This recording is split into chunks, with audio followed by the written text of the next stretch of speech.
China to become the world's sole superpower, only one country stands in its way: the United States.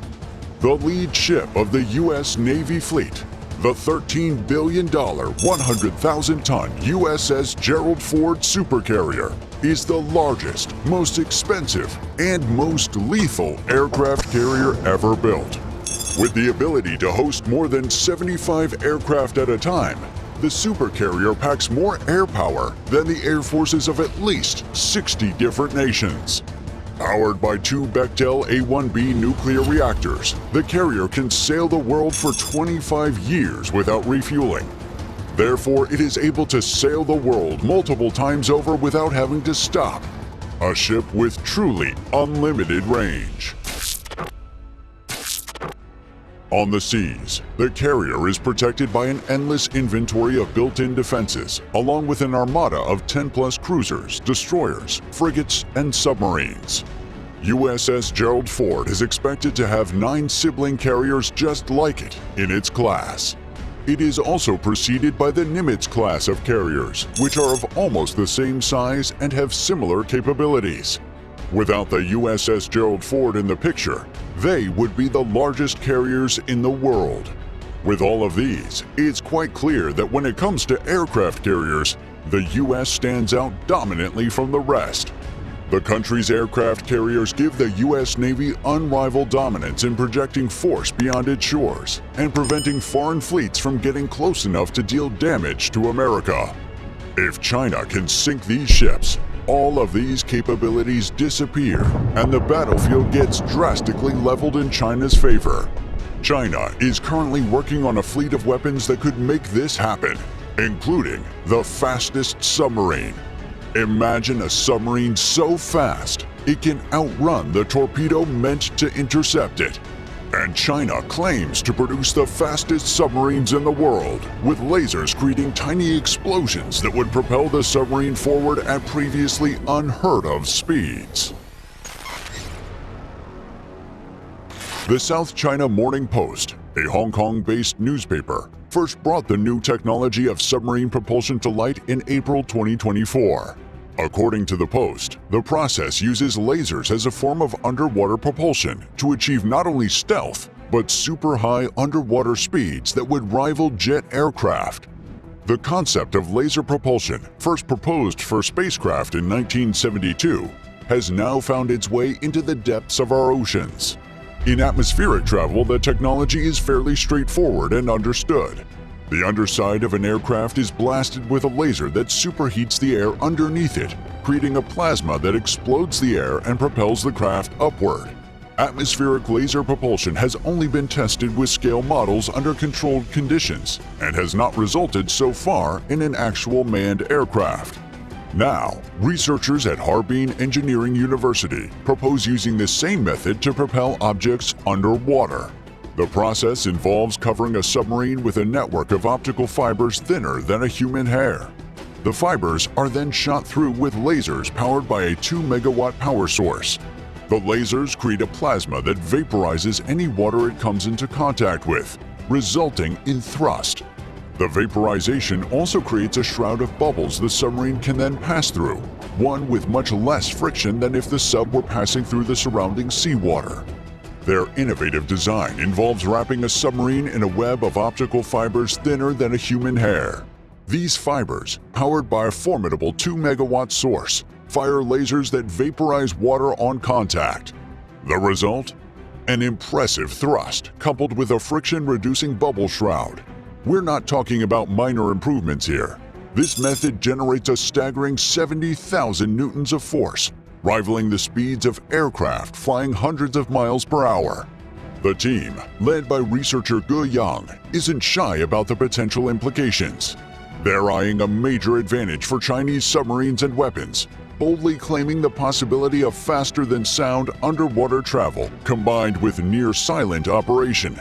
Gone are the noisy turbines, gears, and propellers of conventional designs. It's as if they've stumbled upon the holy grail of submarine warfare. A perfect fusion of speed and stealth. But before we start envisioning fleets of invincible Chinese super subs, Let's take a deep breath and consider the full picture. Traditional submarines face a fundamental limitation: cavitation. As propellers spin faster to increase speed, up to about 35 knots, they create pressure changes in the surrounding water. This pressure shift generates heat, boiling the water and leaving a trail of tiny, telltale bubbles in the sub's wake. When these bubbles burst, they create a distinctive sound akin to rocks going in a pipe, a noise that sends shivers down any submariner's spine.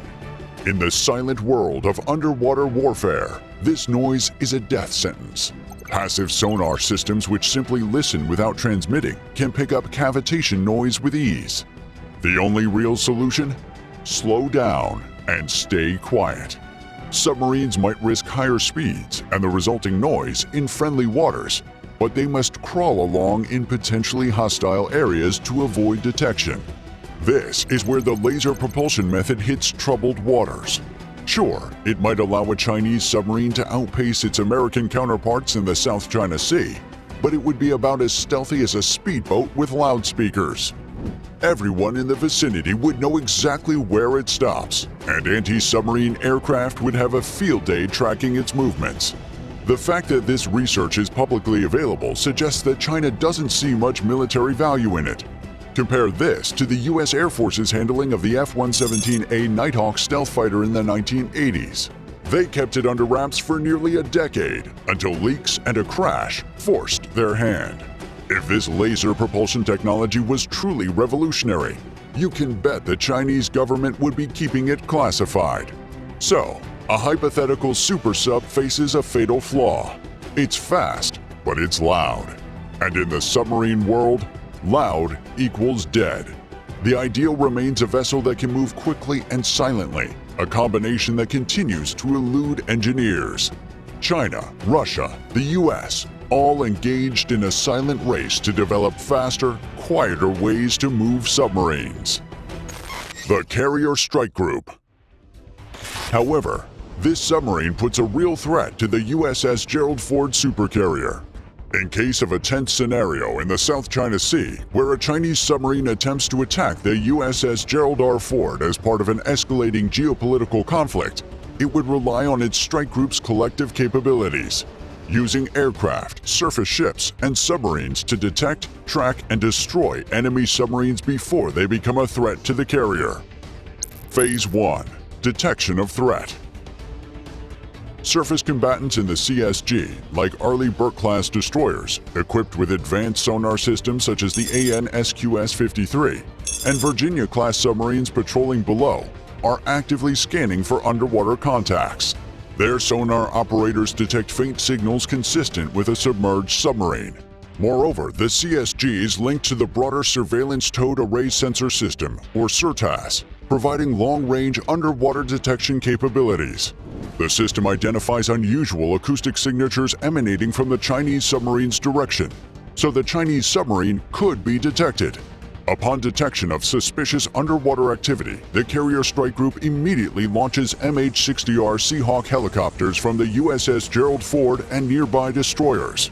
The Seahawks deploy sonobuoys and begin using their dipping sonar to pinpoint the exact location of the enemy submarine.